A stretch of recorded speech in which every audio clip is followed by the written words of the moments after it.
పెద్దలపైన ముఖ్యంగా తెలంగాణ ముఖ్యమంత్రి, తెలంగాణ ఉద్యమ నాయకుడు 15 సంవత్సరాలు తెలంగాణ కోసం పోరాటం చేసి దేశ రాజకీయ వ్యవస్థను ఒప్పించి చావు నోట్లో తలబెట్టి తెలంగాణను తెచ్చిన మహానేత, సంక్షేమం అభివృద్ధిని రెండింటినీ జోడెడ్లలాగా మేళవించి తెలంగాణ రాష్ట్రాన్ని సంపన్న రాష్ట్రంగా తీర్చిదిద్దిన కేసీఆర్ గారి మీద కాళేశ్వరం కమిషన్ అని, విద్యుత్ కమిషన్ అని, ఫోన్ ట్యాపింగ్ కేసులని, అదేవిధంగా మా వర్కింగ్ ప్రెసిడెంట్ కేటీఆర్ మీద ఫార్ములా ఈ కేసులని, మా హరీష్ రావు గారి మీద ఫోన్ ట్యాపింగ్ కేసులని, ఇటువంటి అనేక రకాలైనటువంటి కమిషన్లు, కేసులు, సిట్టుల పేరిట కక్ష సాధింపు చర్యలకు రేవంత్ రెడ్డి ప్రభుత్వం, కాంగ్రెస్ ప్రభుత్వం పాల్పడుతూ ఉంది.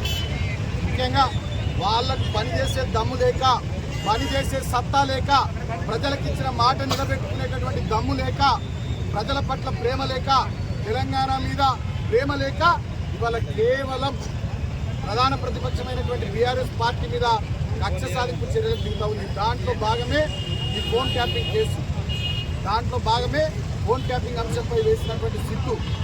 ఇది టీవీ సీరియల్ లాగా 2 సంవత్సరాల నుంచి కొనసాగుతూ ఉంది ఈ ఫోన్ ట్యాపింగ్ అంశం.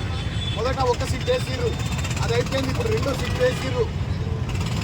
ఇవాళ మంత్రులకు సంబంధించి, ముఖ్యమంత్రికి సంబంధించి గొడవలు జరుగుతూ ఉంటే ఒక టీవీ ఒక మంత్రి మీద స్టోరీ వేస్తుంది, ఇంకో టీవీ ఉప ముఖ్యమంత్రి మీద స్టోరీ వేస్తుంది. మంత్రులంతా కలిసి ముఖ్యమంత్రికి వ్యతిరేకంగా మీటింగ్లు పెట్టుకుంటారు.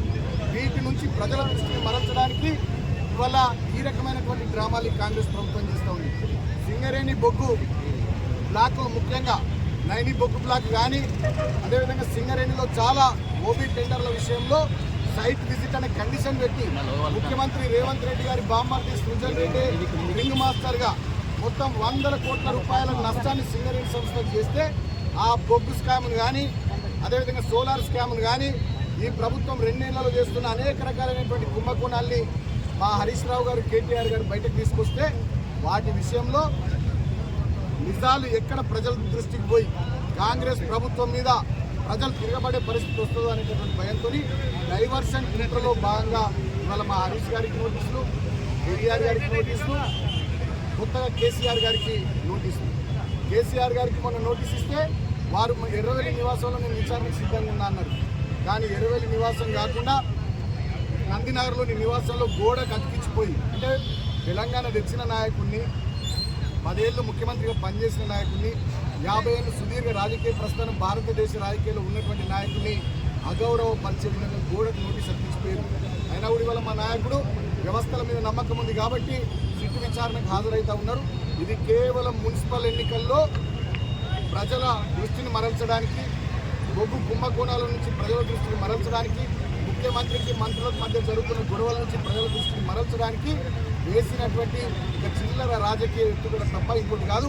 ఇవాళ ఈ ప్రభుత్వం పాలన మీద దృష్టి పెడతలే, ప్రతిపక్షాల మీద దృష్టి పెట్టింది. ఇవాళ ఈ ప్రభుత్వం ఇచ్చిన హామీలు, గ్యారంటీలు అమలు మీద శ్రద్ధ పెట్టట్లే, ప్రతిపక్ష నాయకుల్ని ఎట్లా ఇబ్బంది పెట్టాలనేటటువంటి అంశంలో శ్రద్ధ పెడతా ఉంది. ఇవాళ నేను అడుగుతా ఉన్న ఫోన్ ట్యాపింగ్ అని మాట్లాడుతున్న రేవంత్ రెడ్డి, మంత్రులు, ఈ కాంగ్రెస్ ప్రభుత్వ పెద్దలు, ఈ పోలీసులు మా ఫోన్లు ట్యాప్ చేస్తలేరా? ఇవాళ మేము ఒక ప్రోగ్రామ్ అనుకుంటే మేము ప్రోగ్రామ్ కంటే ముందే పోలీసులు వస్తున్నారు అడిగి, అంటే మా ఫోన్లు ట్యాప్ అయితే లేవా, మా కుటుంబ సభ్యుల ఫోన్లు ట్యాప్ అయితే లేవా? మొత్తం ఈ వ్యవహారం అంతా కూడా ఇవాళ ముఖ్యమంత్రి కన్సర్న్లో విచ్చలవిడిగా ఫోన్ ట్యాపింగ్ కానీ ఇతర అనేక విషయాలు నడుస్తూ ఉన్నాయి. వాళ్ళ దుర్మార్గాలు చేస్తున్నది వీళ్ళు.